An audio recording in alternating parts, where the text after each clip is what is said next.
You're listening to the What is a Woman podcast, hosted by the Catholic Family Podcast. Hello, everyone, and welcome back to the What is a Woman podcast. My name is Holly, and as always, I'm joined here by my mother, Mandy, and we're happy to be back for another week here on the Catholic Family Podcast and What is a Woman. So before we jump into our episode, we'll begin by saying, Jesus, meek and humble of heart, make our hearts like unto thine. So, first thing right off the bat, my throat is bothering me. Yeah. So if you hear a lot of that, and I was just telling my mom, my ears are like all like they're plugged or something. I'm not hearing properly. So if my voice is really annoying, and she gave it to me. I gave it to my mom. who personally, I don't know, maybe I just got old lady voice or something. I sound like I've been smoking for 50 years. That's what I always hear. Yeah. But I feel like I had a throat thing back quite a while back. Did, yeah. And I've never recovered from it. And now I come in with my sore throat and start it all over again. But anyway. But also, I don't actually believe that you can give people things. Right. All affliction comes directly from the hand of God. I believe all affliction comes directly from the hand of God. So be careful in finding fault in God's holy providence. Right. And I take that very literally. Yeah. Like, I'm not saying you can't catch something from another person. You can. Like that Father Damien worked among the lepers, and he eventually got leprosy, right?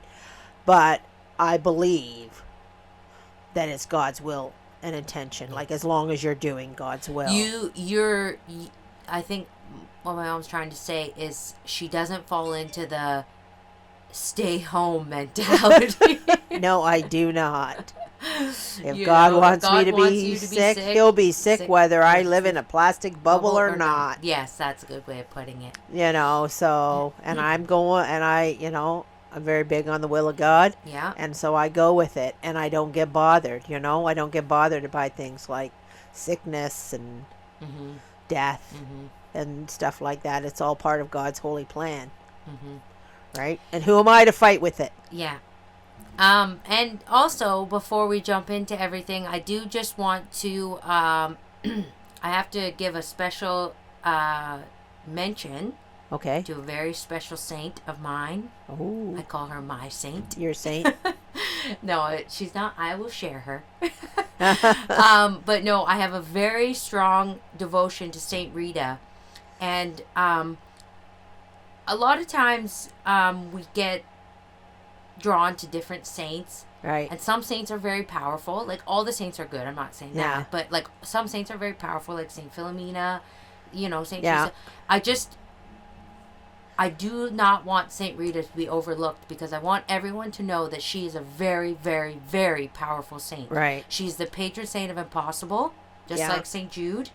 Patron saint of the hopeless, patron saint of wives and mothers. Right. And if you don't know her story, there's a great book on Tan. Very easy read. Right. Very easy read. Our favorite. My favorite. I like a good easy read. I just want to know her story. I want to know some facts, and Yeah. I don't need a lot of big words. So anyways, but it's a very easy read, and it tells her story very nicely. But she is the patron saint of the impossible, and she interceded for my family and I in a very big way. And it wasn't just that we got something that we wanted material wise, but she also moved a faith in my husband.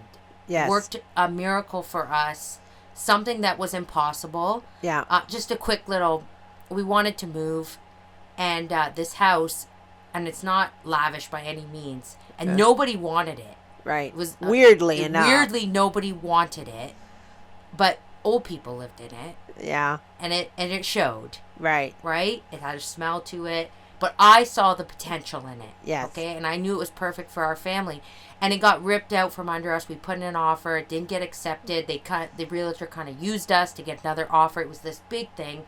And everybody was telling me to let it go. Right. They said, let it go, Holly. It's gone. And I said, no, I'm not letting it go. I know. And I knew this house is just so perfect for us. Perfect for my husband. Perfect for me. Perfect for the kids. And it's kind of a changing of my own life for me, because I'm as ashamed as I am to admit it. I put a lot of stock into decor, yeah. and how things look and yeah, materialistic things. And in doing that, we ended up buying a house that was not really fit for our family because I was so taken by the pocket doors and it was a century home. Right. But it turned out my husband hated it. He told me in the first place he didn't want to live there. Yeah. Before we even bought it. He did tell me that, and I pushed for it. So it was a very good life lesson for me. Yes. That practicality and purpose must come first before pretty things. Right. Okay? So when I saw this house and I thought, this is the house for us. Yeah. It's practical. It's perfect. Right.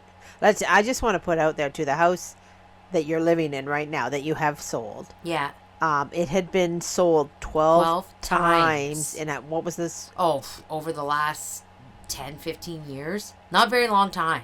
Really? Yeah, it that's wasn't a very lot. long. So, this is a century home, and it was gorgeous. Gorgeous, yeah. I mean, I sold my house in 14 days. Yeah. In a market that's not very well. And you had 3 offers. And 3 offers, yeah. Right. It was very, very nicely decorated. Yeah. So people come in and they're less like, wow, they get so... And with religious stuff, too. Yeah. There's religious stuff everywhere. Tell the story about the little girl. Oh, I got to tell this because, it melts my heart. So I have... The realtors that we hired, we had 2 realtors. They work as a team.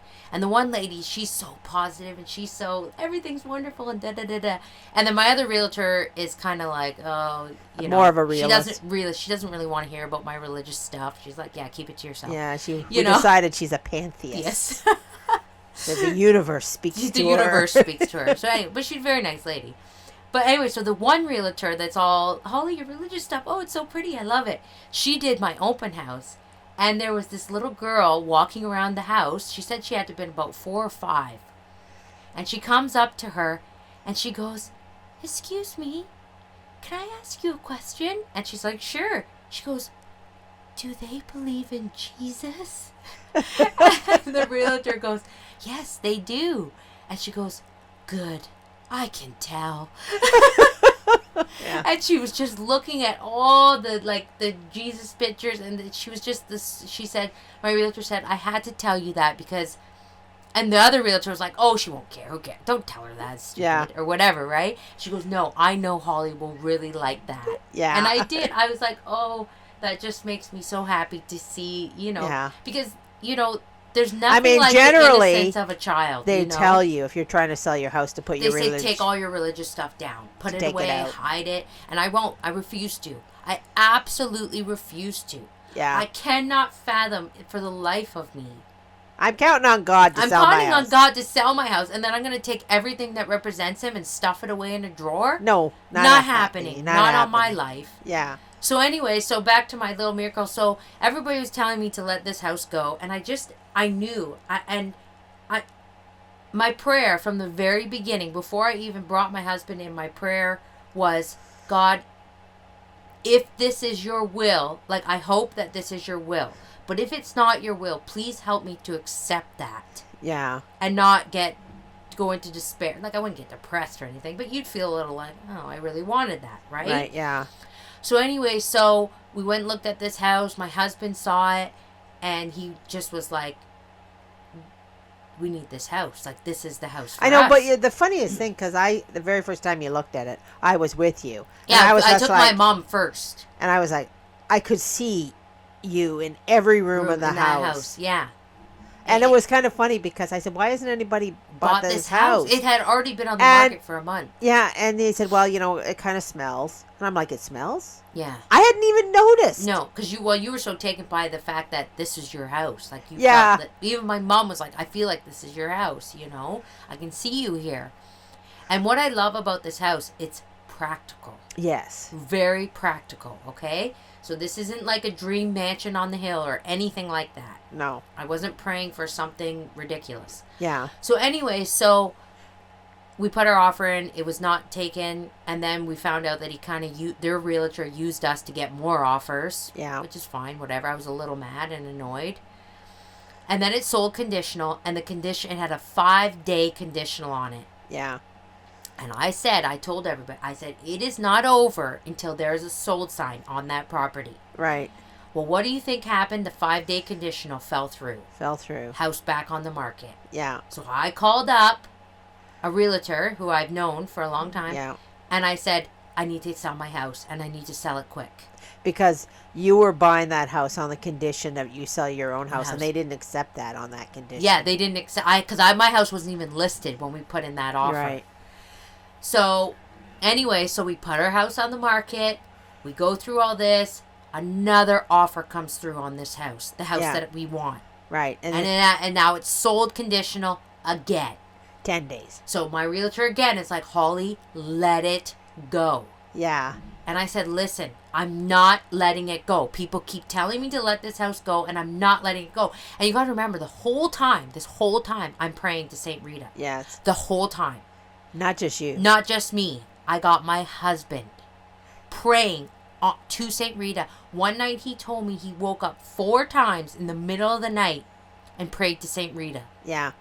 He's not Catholic, guys. He put so much prayer and so much faith into this. And he said, and I know he told me, he said, and I mean, as Catholics, we don't do this, but this is somebody who doesn't understand what it's like to be a Catholic. He said to me, he said, Holly, I prayed to God, and if God comes through with this, I will believe like I have never believed in my life before. Yeah. And I was like, God, please, please, please do this for him. Yeah. So then my prayer became not to get, we call the house Goody Road. That's the road it's on. Not to get Goody Road, but to do this for my husband, please. He needs this more than I do. Right. Right? Yeah. He sunk all his eggs into that basket.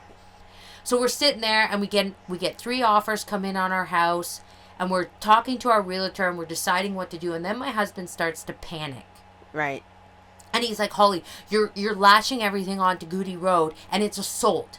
I said, no, it's sold conditional. Yeah. I said, it's not sold. And then my realtor rolls her eyes, and she's like, would you let it go already, please? Yeah. Like, so now I'm starting to scare my realtor because she's thinking if we don't get Goody Road, then we're not going to sell our house, and she's wasting her time. You're in a little bit of a bad price range bracket. Yes, I'm not in a great price range. You're right. So, but you're in an average, very, very average median home. Yeah. So, and your house is really, really nice. And in fact, your realtor kept saying, you will not get a house as nice as this in your price range. Yeah. Right? So everybody was scared. Everybody was freaking out. And I'm sitting there the whole time I'm sitting there in this meeting, and I got my St. Rita medal on, and I'm holding it in my hands. And I know they're looking at me like, what the heck is she doing? Right? Yeah. And then the realtor, the other one, the really positive one, gets this idea. She goes, well, why don't we just text the other realtor for Goody Road and see what's up with this conditional offer, like when it's up, how it's going. So she texts them, and then we move on to talking, and we're still deciding if we want to take this offer. And in between, I'm like, let's just take the offer on our house. Trust me, guys. I know. Yeah. I know this is going to work out. And I even told them, this is 2 people that are not Catholic. I said, listen, I'm praying so hard for this. I know. It'll work out. I said, it will work. I know it will work. And they're looking at me like, okay, lady. Yeah, good. You're insane. Good. You're praying. Good for you. Good for you. High five. That's what they were looking at me. Well, doesn't the other realtor's phone go off? Ding. Text message from the realtor at Goody Road. He goes, the conditional offer is up September 30th. It's not going well. And I grab my St. Rita medal and I go, see? And I'm like, I'm praying and I'm holding. I was going to cry. Like, I was going to cry in that office. Yeah. I couldn't believe it. So anyway, so I said, okay, now it's off to the races. We accept the offer on our house. But I'm going to tell you, the days between accepting the offer on our house for selling our house and then waiting till September 30th. Right. Were tense. Were awful. Yeah. They like, my husband was starting to lose faith, and I'm like, no, keep praying. Yeah. We prayed to St. Rita. We prayed this novena. It was well past 9 days, but we just kept praying it every day. And Sure enough, September 30th rolls around, and the people that offered on Goody Road had till 8 o'clock p.m. to fulfill their conditions. And I'm praying the rosary. I prayed 3 rosary. I'm praying the rosary, praying the novena over and over to St. Rita. And I got on my knees, and I said to my husband, I said, I'm not getting off my knees until we hear from the realtor. Yeah. I think it was about 8:20-ish, 8:25. My realtor texts me and says, Goody Road is on the table again, and they accepted your offer. It's done. Wow, yeah. And even, we got the house. Yeah, and even your realtor, she couldn't believe. She said, She said, I've never, especially in this market, seen anything go so smooth. Yeah. She's like, everything literally just fell into place for you. Everything. Yeah. It was like the story with our friend Alexandra. You know? And the flat tire. You know, when God wants something, you know, to move.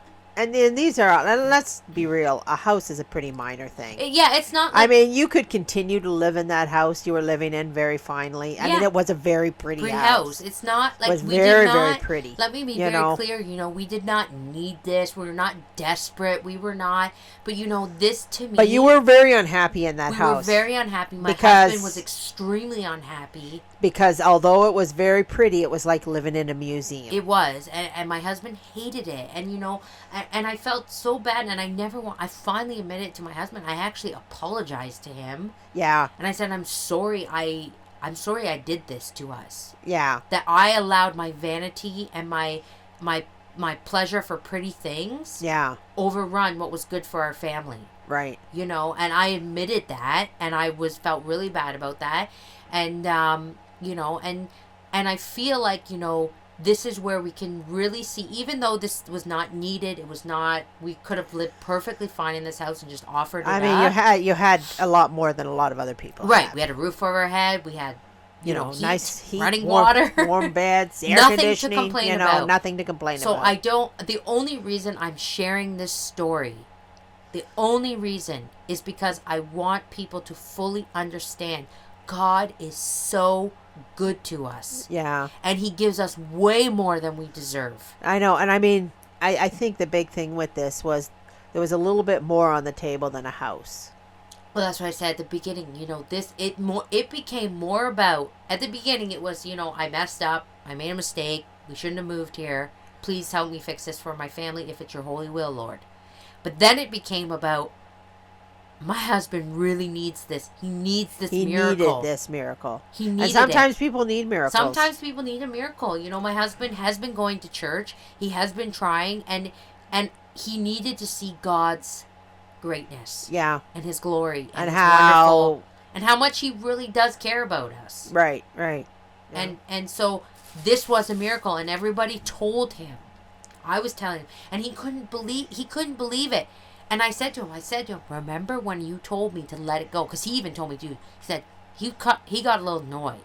Yeah. Like, he's like, you got to let this house go. Just let it go. Because now it's agitating me.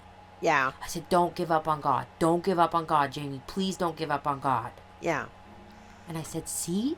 And he is so happy. He is so, like, everything is just like, and there will be trials. There will still be struggles. I mean, let's be real. When we say people are happy, a new house doesn't make and break happiness because, you know, it's like a roller coaster. Yeah. I mean, you're happy now, you know, in a couple weeks, not going to be so happy. Right. And then you have to go with God's flow. He's going to church and he's praying, but he's not at a place yet where he can handle the big crosses. No. And God knows that. Yeah, I always find that with God, that he, you know, when you're new, he gives you quite a bit, right?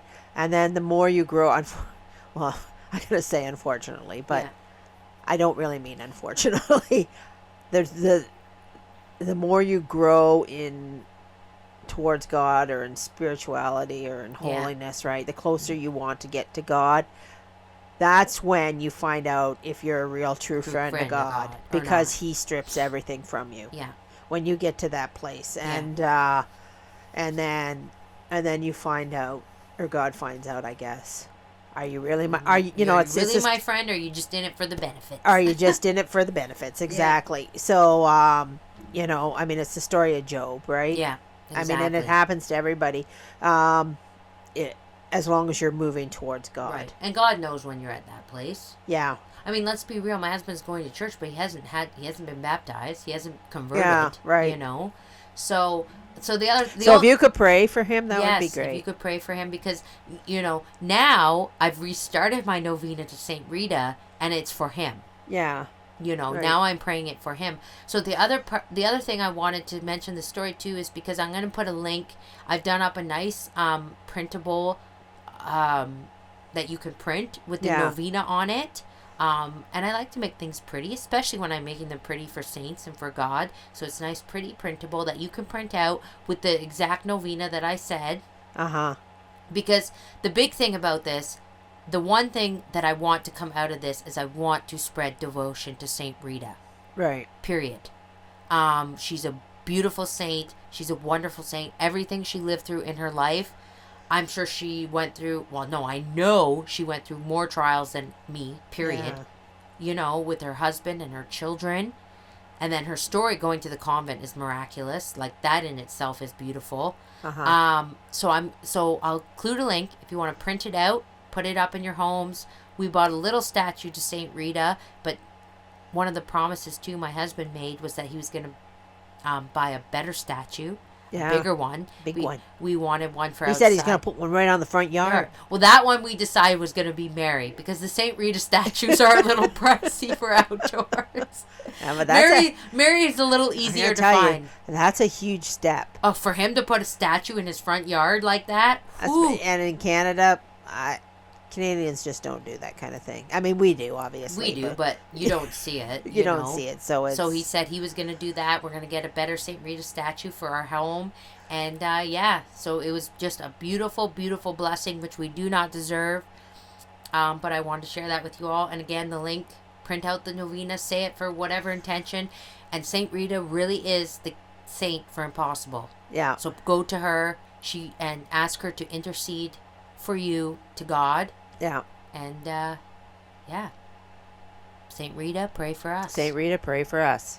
So, after all that, shall we do we have time for the book? Because your story was kind of... Hey, it's important and it needs to be told. I promise St. Rita. Yeah. So, she's beautiful, wonderful. You've done your job. Now, let's move on to the I was hoping to finish this chapter, but I don't know if we're going to have time to finish Maybe it. Not. We'll see. But anyway, more good stuff on novel and my favorite subject. I said that every time. Yeah. I myself have been personally trying to, cut out the media. Yeah, like cut it out completely. Unfortunately, I'm trying to get rid of some kittens, so that kind of glues you to the computer. It's very annoying. Yeah. But anyway, here we are. Let's read. Let's jump right into Let's jump right into it so we can move on. Okay. Down here? Yeah, number 1. Yeah. Okay, quote, "The most objectionable books are not always those in which vice appears victorious over all obstacles, whilst virtue, humbled and oppressed, excites disdain or pity.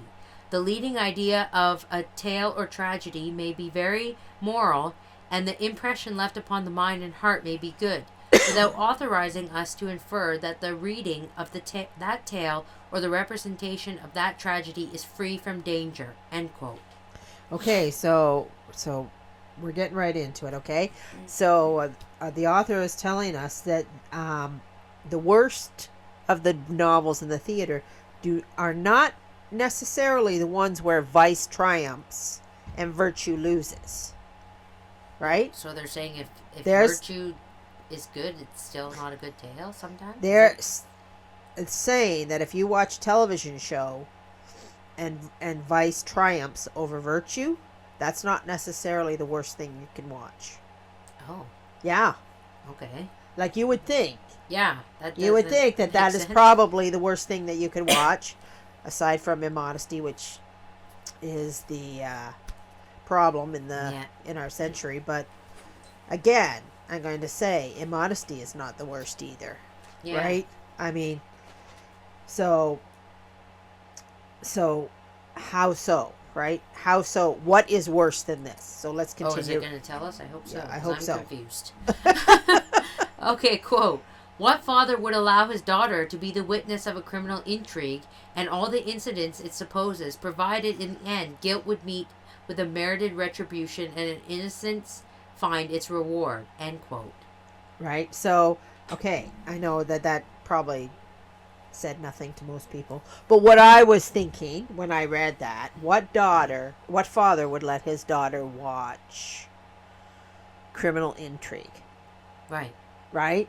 You know, as soon as I see it written on your paper there. Yeah, you see it, don't you? And when I read the word criminal intrigue, I immediately thought of CSI. Yeah, CSI.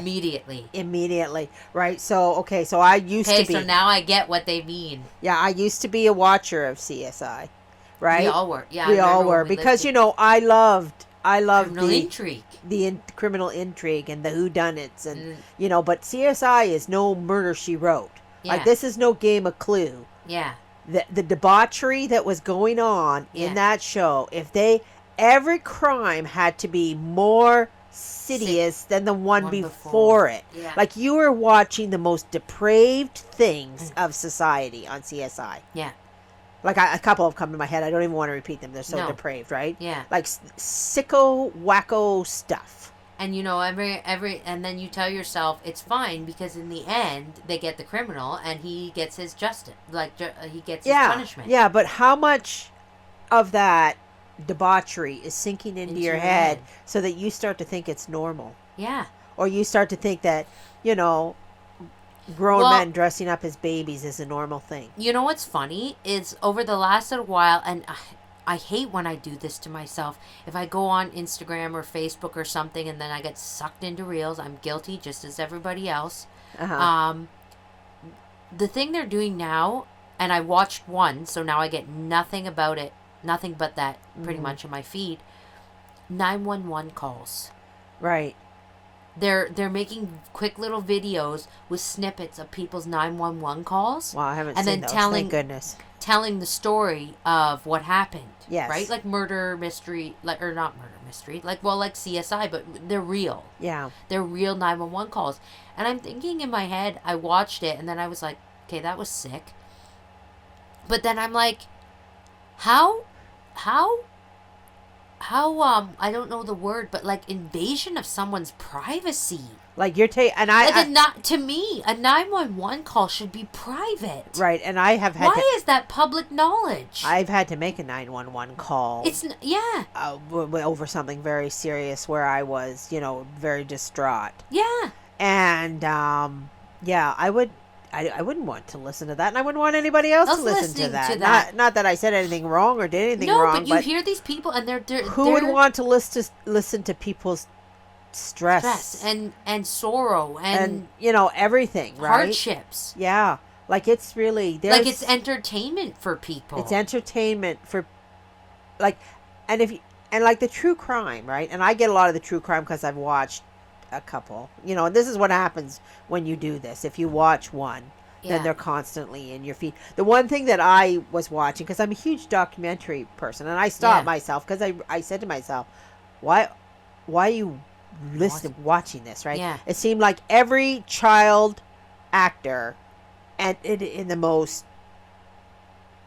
worst way you could think of. Yeah. Like their lives were just pathetic. I mean, another reason why nobody should go anywhere near Hollywood, never mind send your children. Yeah. But, I mean, that, on the one end, it was, it makes you see. Sort of makes you see. But at the end of the day, you're still watching all this debauchery. Well, and then think of the parents that put their kids in that position to be the actor. Their kids to be the actor in those stories. Yeah. And how do those kids not stay removed from what's going on? They don't. They don't. They know the storylines. They have to act it out. Can you imagine? How can you do that to your kid? Can you imagine being Linda Blair? I don't know who that is. She's the girl who was possessed in The Exorcist. Right. When I was a kid. Like she had to. And she had to play that those part? scenes, yeah. Yeah, like, I don't know how you could... I mean, and that's The Exorcist. But I mean, there is some sick, twisted stuff. Well, I'm just going to say maybe that's a good example then. How could you make, because let's be real, they're children. Yeah. They don't go They don't go, oh, I want to go play this kid in the Exorcist movie. Obviously, their parent has put them there. Right. How can you do that to your kid? Yeah. How can you do that to your child? I think that's exactly what this author is talking about here. Right. What father would let his daughter watch that? What father would let his daughter act that out? Right, right. So, I mean, So there's evil in that in itself. I mean, and of course, The Exorcist is actually a good example. I know, but and I know I'm just thinking, why does that story need to be told? Why can't it just be written out in a book? Well, why do we need But the a book movie? is the same.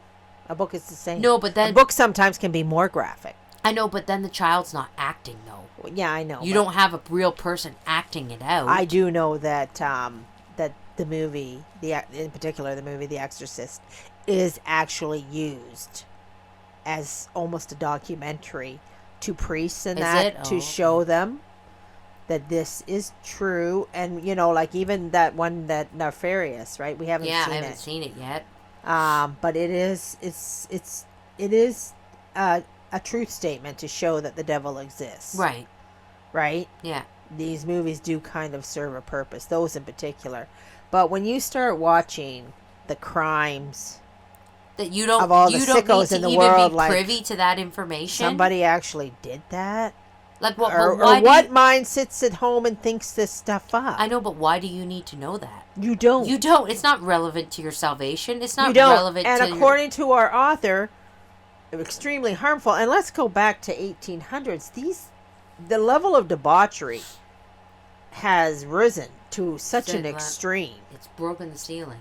Yeah, it certainly raised the ceiling. Well, and even now it's a lifestyle choice. I've seen reels of women that there's a reel that I saw where it's acted out, but the man is like, okay, honey, I'm gonna go to work now or wherever I'm going out with the boys for boys' night. See you later. And the wife's like, yeah, see you later. And she's like anxious to get him out of the house. Yeah. And then the husband leaves. She throws on her comfy clothes. She jumps onto the couch and then she turns on true crime stories. Yeah. And then they start singing this song about how you can't wait for your husband to leave so you can sit back and watch your true crime stories by yourself.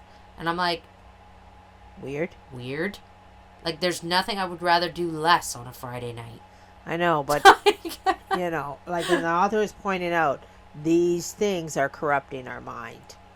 Right? We don't need to find... We certainly don't need to watch them. We certainly don't need to be obsessed with them. How far off are we from the Romans who took delight in watching Christians be eaten by lions? Yeah. I mean, we can say to ourselves, you know, what kind of sick, depraved people watched other people's misfortune? You know, watched the real live human beings get eaten by lions. Yeah. You know? But here we are. Here we are. We're watching all sorts of stuff. Yeah. Yeah, you're right. It's insane. It's and it's desensitizing us. Yeah. Is what it's doing. Well, because the more you watch of anything, you will eventually get desensitized. Yeah. Yeah. Let's go on to the next slide there. Okay. Quote, a dramatic piece or a book may be unexceptionable as an intellectual or I gotta start again. I'm sorry, guys. It's my throat. Quote, a dramatic piece or a book may be unexceptionable as an intellectual or philosophical production, while its practical influence is pernicious, and moralists could afford to be less severe if novels and plays against which they inveigh so strongly were read or witnessed only by men and women of mature age and experience. End quote. Okay, I'm sorry, guys. Yay. I got through it. Yay. Anyway, okay, the word that was awful. The word that jumps out is pernicious. Pernicious, yeah. Right? Okay. So what does pernicious mean? I hope you looked it up. I did. Because, you know, when I'm looking for the keys to what they're trying to say, the looking up of the words is most helpful. Right. Okay, so pernicious means having a harmful effect in a gradual or subtle way.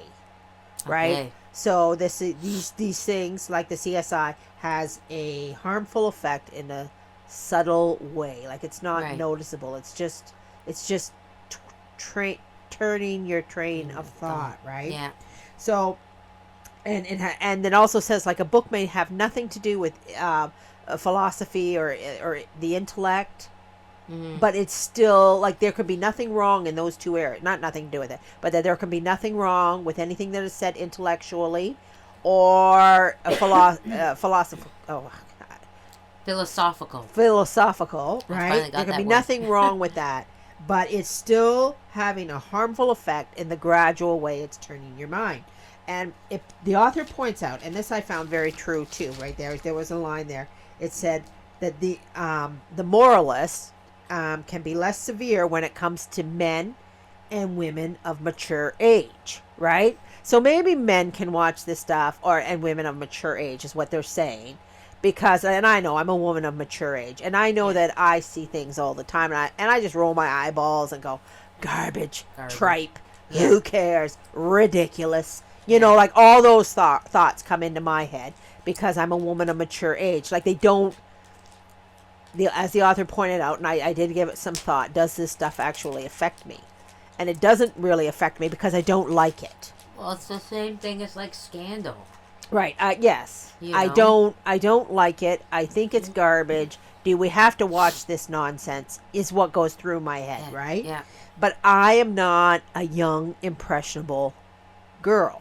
You know, the same thing. It actually reminds me of like when you're out in a store and they're playing lewd music or whatever. Yeah. And you're like, you're in the store, wherever you are, the restaurant, and you're just like, oh, this music is driving me crazy. It's annoying. It's just noise. But it's not impressionable to you. No. You're not like, oh, I wish I could listen to this music. Oh, thank goodness I'm in this restaurant. Now I can listen to this music because I don't have control over it. Right. No, I'm sitting there the whole time like, shut this noise off. Yeah, it's giving me a headache. It's not impressing me at all. It's giving me a headache. Yeah. Right? But the young girl is sitting beside you tapping her toe, yeah. Thinking going, like, oh, yeah, woohoo, I like you this. Know? You know? Well, that's when, when I'm out with my daughter. Yeah. And she's not at that age where, she's had made up her mind that this stuff is garbage. Right. And she's sitting there and it's got a nice beat and she's tapping her toe and I'm thinking, we got to get out of the store. Yeah. You know? Right. And so this is especially what it's saying. Because remember, this book is called Young Women. The Mission and Duty Statement of Young Women. Yeah, not widows and old ladies. Yeah, right? So it says, if you set a young girl down in front of this, and she hasn't well, what's kind of funny is I'll just use your daughter for an example, is she does all this work in religion class out of the book, the Apologetics. Yeah, I'm sorry, tripping over my words now. And so she has to write essays about what she's written. And of course I come in and I help her. And I think in my head, she has to use her own words, right? She has to take what's written in the book and turn it into her own words. And I thought, this is so easy for me to do this, right? Because you've lived. Because I've lived 60 years, right? I have lots of my own words. A young girl at 14, they have experienced almost next to nothing. Yeah. Right? Oh, especially my daughter. Yes. So how hard and difficult is it to actually come up with their own words when they literally don't know what they're talking about? Right. There's no own words to bank from, right? Yeah. But this is at this time and stage of her life is when she's the most impressionable. Right. She's soaking everything up. Right? Mm-hmm. So that's kind of what the author's saying, so. Okay, quote, but it happens on the contrary that the eagerness of people to enjoy such books and representations is in direct proportion to the danger which accompanies them. This will not appear strange if we consider that the danger is a considerable part of the pleasure sought after, because the charm found in them diminishes as age, experience, or graver thoughts render them less dangerous, end quote. Yeah, so that's basically what we just said, right? Yeah. So it's the danger that the young girls are attracted to. Yeah. Right? There's pleasure in the danger. Yeah. Right? So when we're out to the store and, the beats or whatever you want to call it is pumping in wherever. It's pumping everywhere. You don't escape it, really. I've heard it for the last 20 years of my life. I'm over it. Yeah, right. But the young girls, they've not heard it, and it's that's attracting them. Yeah. And I'm going to say, as as parents of young children, we have to be really, really aware of how attracted they're going to be to this stuff. Yeah. And we have to kind of, figure out how we're going to combat that. I mean, the biggest thing is to keep it away from them, really, Yeah. until they're of an age where their brain is more formed. Right. Right? Especially the media. Yeah. Right? Because a lot of this stuff. Well, back in the '60s, like we used to watch Bugs Bunny, and then they decided that Bugs Bunny was no good because it was violent and that, and it was corrupting the kids. And I remember being a teenager. I remember, I'm perfectly fine. Nothing's wrong with me. Like this didn't affect me. Like they're so stupid, right? You're whacking your brother in the back of the head. No, but they were actually right. Unfortunately, they didn't change anything. Everything just got progressively worse in different ways. But, when somebody says to me, it didn't affect me, are you so sure? Well, I'm gonna put this out to you. Look at our attitudes. Yeah. Look at our sarcastic attitudes. Yeah. Everybody's, the way people talk, the sarcasm is really... Yeah. There's people in my life and I'm just like, man, and then I hear myself talk sometimes and I'm like, this sarcasm has rubbed off on me. Right. You got swept up in it, and the quick whips and the jokes and the poking fun at people and the... Yeah. That this all stems from the media. I believe it. Oh, because 100%. Back in the day, even back in this book, there was a proper way to talk. Yeah. There was a proper way to address people. Yeah. You certainly would not have come up and jested somebody or, talk to people the way we talk. Yes. They didn't. They just didn't, And even, you come up to, you see all the, what's it called, slapstick? Yeah. The Three Stooges. Yeah. The way they smacked each other in the back of the head and, all that. Uh-huh. All of that, I believe, has led to this. Right. That somebody thinks they can come up and smack somebody in the back of the head. Yes. Put your hands on people. Right. Well, it's just a joke. Well, and a funny coincidence, because the schools, I know here in Canada, they have a hands-off policy. Yeah. Right? But they have all these policies. But the media, which is far more powerful in its teaching, teaches and shows a different thing. Right. So you can come up behind somebody, give them an old slap in the back of the head and say you're being an idiot. Yeah. And everyone thinks that's acceptable. Uh-huh. Really, when you think about it, we learn our behavior from what we take into the mind. Exactly. So if you're putting... I saw it on a poster recently, and I was like... that's true. What you put into your mind, fill your mind with garbage is going to come out. Right, exactly. Fill your mind with good, holy things of God are going to come out. Right. Plain and simple as that. Yes. Yeah. Proof. Exactly. Read on there. Okay. Maybe we can get through this book. Quote, moreover, before we reach the denouement where virtue becomes triumphant, how many delicate circumstances present themselves in which it appears to be faltering and almost succumbing. End quote. So basically, it's about how much debauchery we listen to and we soak in before we get to the moral of the story. Yeah. Right? So if you've spent the last hour of a movie soaking in just awful content. And I think we and then there's 5 minutes of the good point. Yeah. Well, good luck to you. Yeah, I think we've already talked about all that, so. Okay, quote. Will not a young woman, before receiving the favorable impression which the last pages of such a production will make upon her mind, experience emotions of an injurious character in beholding scenes which deprive the will of all its energy and plunge the soul into a state of inexpressible languor? End quote. Yeah. Languor? Yeah, I did look that up and now I've forgotten. Oh boy. but it sounds like language. Yeah, no, it's. I think it's Well, just look it up there for us. Yeah. But basically, this is what's saying. Like, the moral of the story is lost by the time you get to it, if there happens to be one. The state or feeling of often pleasant or tiredness or inertia. Yeah. I can't even remember what it was in the sentence. What was the sentence again that said it? The state of inexpressible languor. It plunged the soul into a state of inexpressible languor. Like tiredness. Tiredness. You're wearing out your soul with garbage. Yeah. Yeah, exactly. So, I mean, so what happens? I was kind of thinking of an analogy towards it. Like the shiny, if you ever had a fishing lure and the fish are attracted. They're attracted to the shiny part. To the shiny part. Shining in the water. Yeah. I mean, that's kind of like what we're doing, right? We're attracted to all the shiny. All the shiny, all the the fun, the like glitz and the glamour. glamour. The glitz and the glamour. The prestige. And I think the biggest mistake and there's a hook at the end of that. I should finish my one thought. And there's a hook in all that glamour, right? Yeah. So by the time you get to the moral, like if you're watching even a show about, let's pretend it's a show of a showgirl.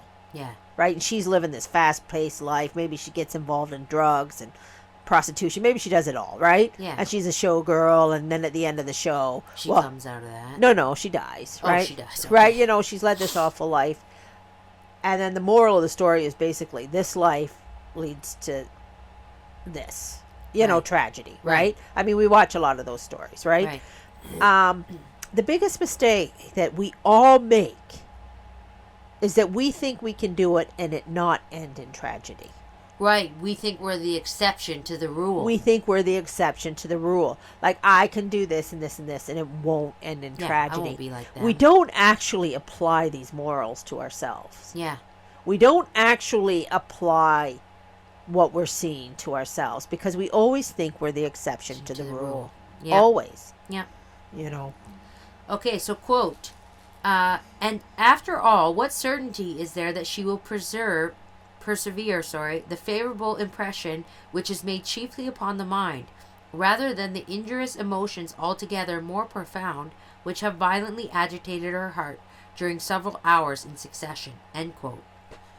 Right. So what's been going on here when you're watching a television show is your heart is getting violently agitated.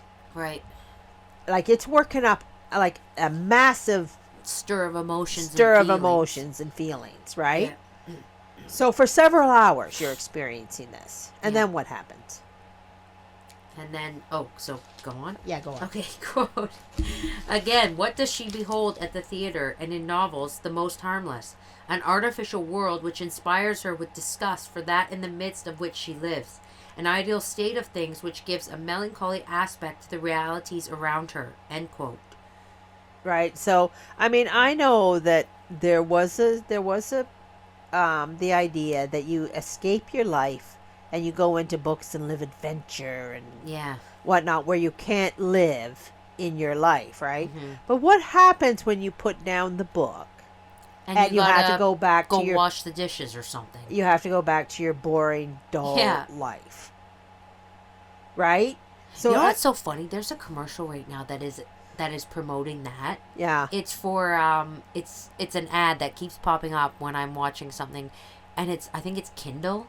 E-readers. Yeah. And it's this woman, and she's sitting on a couch, and she's just living her life, and then she picks up a Kindle, and she starts reading, and she's automatically transported off the couch, and then she's riding on a horseback with a guy. Have you seen that one? Yeah, I can picture it, so I must have seen it. I don't know. And it's literally telling you to get an e-reader Kindle and just escape from reality. And go into this adventurous world, and she's doing all these adventurous things that goes through scene after scene.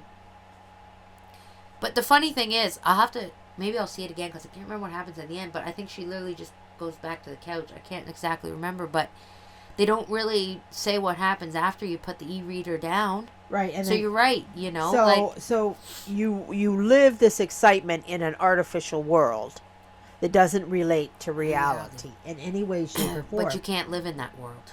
Yeah, but I mean, what happens when people are so why...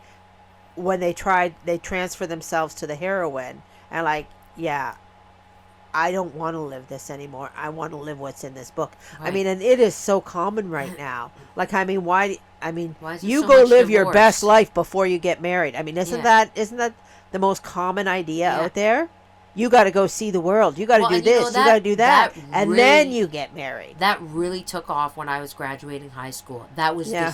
I remember it, the huge mentality, even with school. Well, I can't go to school. I gotta live a lot. I gotta experience what's out there first. Then I'll go to school. Yeah. What? When you're 30?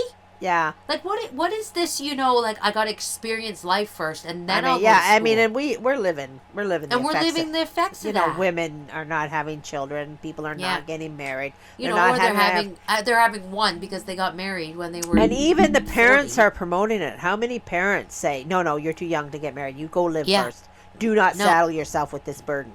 Do Yeah. not saddle yourself with this burden." Because the end of the day, it's kind of a funny thing that it's what everybody wants. Like everybody wants them to get married. I mean, I'm going to talk about girls here. Yeah. In general, girls do, right? There's Yeah. always odd people for various reasons. reasons. But Yeah. in general, this is what they crave. This is what the heart craves. I mean, the subconscious that God has given the woman. Yeah. I mean, you can suppress it, you can throw it away, but deep down, it is to get married and have children, Yeah. right? And the parents and the television and the adventures are saying, "No, you don't want to do it. It's boring. It's drudgery. It's just the same old, Well, same old. and The how laundry many- never ends. The dishes never end." How many parents are saying that because they're bored? Exactly. They're sucking up this lie from the media. They're saying, I'm bored with my life, That's so don't do what I did. That's exactly go out what and they're live your saying. life. I have a crummy life and a crummy family. Yeah, and because they're crummy children with a crummy job. the parents are buying into this nonsense, and then they're passing that down on to the kids. I mean, the author here, like this book may have been written in the 1800s, but he has every point is valid. Well, and that's because moral and virtue will withstand the test of time. Yeah. So, you know, everybody says there's nothing to be gained in doing dishes. You know, and the church says, God says otherwise. Well, I don't know about you. I don't like eating off a dirty dish. So at the end of the day, at least there's a clean dish. I know. But I mean, there's so much value in it. There's more value in anything. Yeah. It has more value than any self-pleasing pleasure thing will ever have. What does Saint Teresa say about doing the small things? What does she say there? I can't remember the quote, but exactly, I don't want to misquote. Well, I mean, but she's called the saint of the little way. yeah. So I mean, you can't do big extravagant things, but you can do little things. Yeah. And you can become a saint. You can become a saint in the dishes. You can become a saint in the laundry. You can become a saint in all these things. Where you cannot become a saint is when you're self-serving, pleasure-seeking, adventure-seeking. forging You know. Okay, so quote, exaggerated passions, conventional sentiments, which create a sort of contempt for the calmer feelings and more delightful emotions that constitute the charm of a family and the happiness of life. Characters which the imagination of the poet has labored to adorn with every grace and perfection, and which, compared with those around her, exhibit in bold relief the mediocrity and deficiencies of the latter, and cast a shade over their finest qualities. End quote. Right. So, what does all the theater and the novel reading do? It exaggerates our passions. It conjures up sentiments and contempt for the calmer things. Yeah. Like it really is the destroyer of the idea of a calm, happy family life. Well, because I mean, we said it, but how can you watch what you watch on TV and be content with a calm, happy life? You can't. Yes, you can't. It's impossible. Right. If you're filling your mind with adventure and romance and stupid, silly little love songs, yeah, you will never be happy with your life. Never. Never. All right, so let's just finish off here. I guess this is the last one for this chapter. Quote, if she be not on her guard, her life will be, as it were, divided into two parts. The one fictitious ideal, poetical, full of pleasing sentiments and agreeable emotions. The other real, dull, burthened with painful duties and honors of sadness and ennui. Compelled to live a real life, she will suffer innately from its least inconveniences. Her imagination and her heart will take refuge in the life of fiction, which has charmed and seduced her. Her husband and her children will find in her no energy for the important duties of her position, no relish for the pure enjoyments of domestic life. Her heart, deprived of its brightest illusions and fondest hopes, will pine away in bitterness and disgust, and perhaps seek in more criminal pleasures some compensation for the imaginary troubles which she has created and of which she will become victim. End quote. End of chapter, right? So that pretty much says what we just said. Right. Summed it right up. So how I mean, divorce is very rampant, right? How much of that divorce? The number one reason that women leave their husbands is because they're not happy. Yeah. Men leave for other women. Yeah. Women leave because they're not happy. They generally do not. They don't leave for another man. They leave simply and solely because they're not happy. So, and here, like, and how many people are doing that? Because, they've been spoon-fed a life of entertainment. Yeah. That says, that you're, I don't know, supposed to have all this adventure and fun and excitement. Well, and even there's another, people think that, I'm going to spin it just from the adventure for a second, because this was very prevalent to me, and I realized that I was doing this, and I felt very bad about it, but on Instagram, you think you're just watching harmless videos of a woman decorating her house for Christmas. Yeah. Or harmless videos of women setting up her fall decor, but you're sitting there looking at that, and you're going, I wish my house looked like that. Yeah. I wish I had all those decor items. I wish I did that. Yeah. My house was never good enough because I spent all my time looking at these high-end decor accounts, people with massive lots of money. Yeah. Spending frivolous amounts on, these houses were dripping. Yes. With fall decor, dripping with Christmas decor. Just, they look like you're walking down to downtown Macy's or wherever that is, Yeah. Over exaggerate decor, I'm talking. Yes. And you're like, do you need that? No. Right. But you're looking at, and I would go, oh, well, but this is the line of work I'm in. I write decor articles for the internet. I do all this. I got to look at all these things. And I pacified myself with that. Yeah. That I was doing this because it was part of my job. Right. Well, but then I was like, no. And then that's why then I turn around and I look over there and I just got one Christmas tree. And I'm like, I need another Christmas tree. I need another this. I need another that. This house, there's not enough decor in this house. I did that. Oh. I did that. Yeah, I know. So don't tell me that doesn't have an effect on you. And also to Facebook. Yeah. Facebook and you... I don't see a lot of use on Facebook anymore. But back in the day, it was constant. If you were married with children, you posted all this... your activities, all your happy family life. You're doing you're doing that, and you show this grand life, right? And the people that aren't married with children are envious and jealous, and look how happy because they're sad and alone, and But then the person who's single is posting pictures of, I'm in Jamaica. I'm here. I'm over there. I'm doing this. I'm doing all the things that the married person can't do because they have wife and children. And so then the married person is looking at that, going, look at their freedom. It's a serious issue. Yeah. The grass is greener on the other side. And then, all of this media is so... I wonder if someone has done any stats and see the divorce rates since social media. Yeah, well, a divorce is, when I hear that someone is still married, I wonder why. Yeah.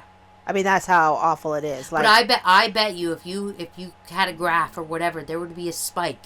Yeah. In divorce after social, like we know divorces. Well, it's just been constantly on the rise. I went to high school with a girl. She got married pretty shortly after high school. Pretty close to her high school quote unquote sweetheart. They were divorced within a year. Yeah. A year. And I remember seeing her status or whatever on Facebook saying she was divorced. And I was like, what? Yeah. What was even the point of that? Yeah, yeah. It just... But everybody was like, "Good for you. You don't need that. You know, get Yeah, no, tossing the trash out. You know, it's very highly encouraged." And I was just like, "Oh, I feel so sad for you. How depressing. Like you weren't even married a year. How embarrassing." Yeah. But nobody else felt that way. Only I did. Yeah, I know, and yeah, like I say, when I see people, like if somebody tells me so and so is married 20 years, I think, wow. I mean, you made it. This is outside of church people. Yeah. You know, this is just, people. I'm just like, wow, how are they still doing that? How is that happening? You know. So I think, at the end of all this chapter, the one thing that we need to take from this is the media has to go. It has to. It has to go. In light of eternity, it has to go. Right. And I'm reading this book right now on the cure of ours, and another quick little book. I actually got it. I didn't get it from Tan. I got it from Mary Immaculate Queen Center. But it's same like the St. Rita one. A quick, nice, easy read about the cure of ours. But you really see how, when you read these stories of the saints, how they lived for heaven. Yeah.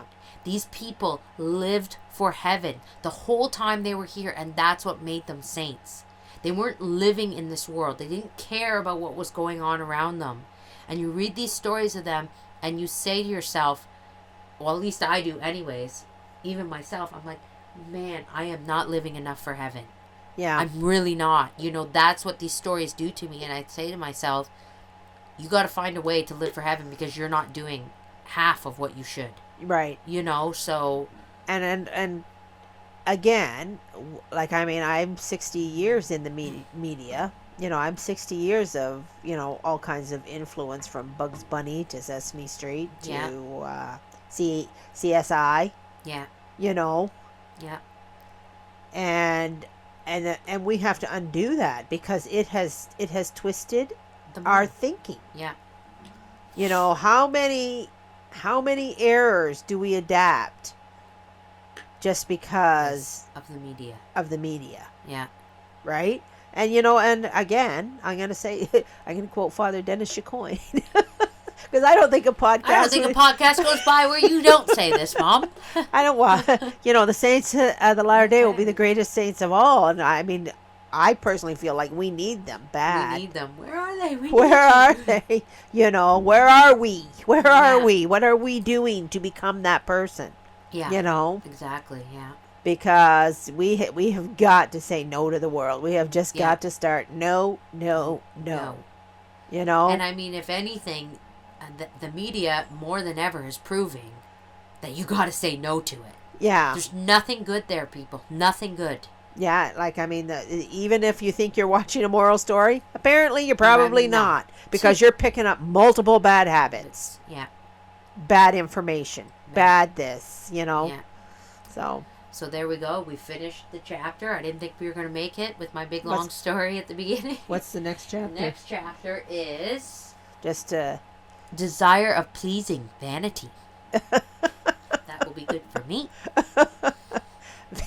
Vanity. I feel like that was your chapter. This is my chapter coming up, folks. Vanity.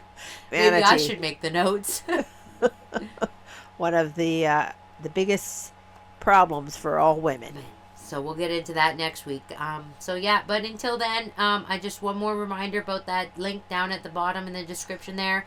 If you're struggling or you need help or you've got some impossible case, go to St. Rita. She's not my patron saint. I obviously picked somebody else for my patron saint when I had my confirmation because I was 13. Most little girls don't have a devotion to St. Rita. But you know what? I do take her as my patron. You can have more than one patron saint, and I have my St. Rita medal. I wear it every day.